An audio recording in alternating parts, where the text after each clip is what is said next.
Okay, hello guys. Welcome to our channel. Ayan, if you are not yet connected, please do subscribe and click our tiny notification bell so that you'll be updated every time we have a new upload video. Disclaimer na rin mga idol, ang video ito ay para lamang sa may bukas ang kaisipan at may malawak na pang-unawa.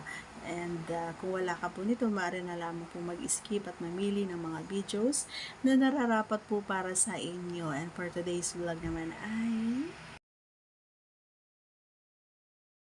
ayan. So, isang katanungan na naman mula kay Idol. Ayan, shout out sa iyo, Idol. Sana mapanood mo ito, ano? Ang sabi niya, Idol, ayan. So, nakatikim ka na ba ng, ayan, malakabayong? Okay. Yan ang kanyang katanungan. So, sasagutin natin. Hindi yata. Hindi pa. Kasi, hindi pa. Wala. Wala namang ganun. Meron bang ganun? Wala namang ganun. Yung mga napapanood ko parang ano lang yun artificial lang yun Totoo. Wala. Hanggang ano lang yan, hanggang 6 or 6.5. Pero yung mahahaba na parang kabay, walang ganun. So, yung mga napapanood yung ganun, hindi totoo yun. Maliban lang kung ikaw ganun. So, maniniwala na ako. 'Di ba? Ayan. So, pasensya na po kayo kasi maraming alaga dyan sa kapitbahay. Mga naririnig nyo. Nakaka-distract, no? And, happy na ako kung ano yung meron sa partner ko kasi yun na yung hinahanap ko sa isang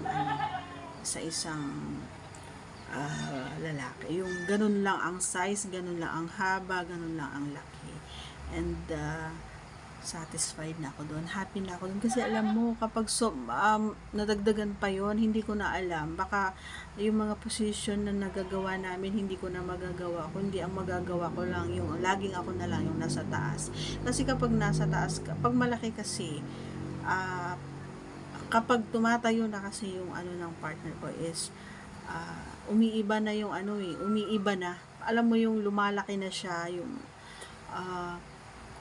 hindi na maiwasan. Kung lalong lalo na kapag siya yung nasa taas, siya yung nagtatrabaho. So hindi niya mapigilan na isagad, 'di ba? So masakit. So kapag gano'n ang ginagawa ko, kapag naramdaman ko na ano na siya, yung talagang lalabas na siya. So ako na yung umiiba. Gawa nga ng nakokontrol ko alam ko yung kung hanggang saan lang yung yung magagalaw lang kumbaga yung makaka ano doon matatouch niya lang yung alam kong makakatulong na matapos ako yun hanggang doon lang hindi ko tinotodo pero kapag malapit na rin ako yung alam mo yung pag binibilisan ko na kasi hindi ko namamalayan na nakasagad na pala.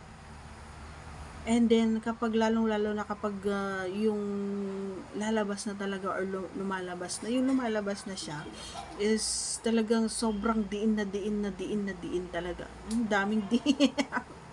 Ang daming diin, no, mga idol. Ganon, hindi ko namamalayan. And then, hahawakan pa yan ng partner natin dun sa likuran natin. And isasaldak niya pa. So, hindi ko na napapansin na ay ang laki, hindi ay masakit, hindi kundi syempre masarap, ang sarap niya. Yun lang masasabi ko, idol. Okay, so that's all for today's video. I do hope you like our answers, and once again, please don't forget to subscribe and click our tiny notification bell so that you'll be updated every time we have new upload videos. Thanks for watching, everyone. See you in our next vlog. Take care, take care. Bye.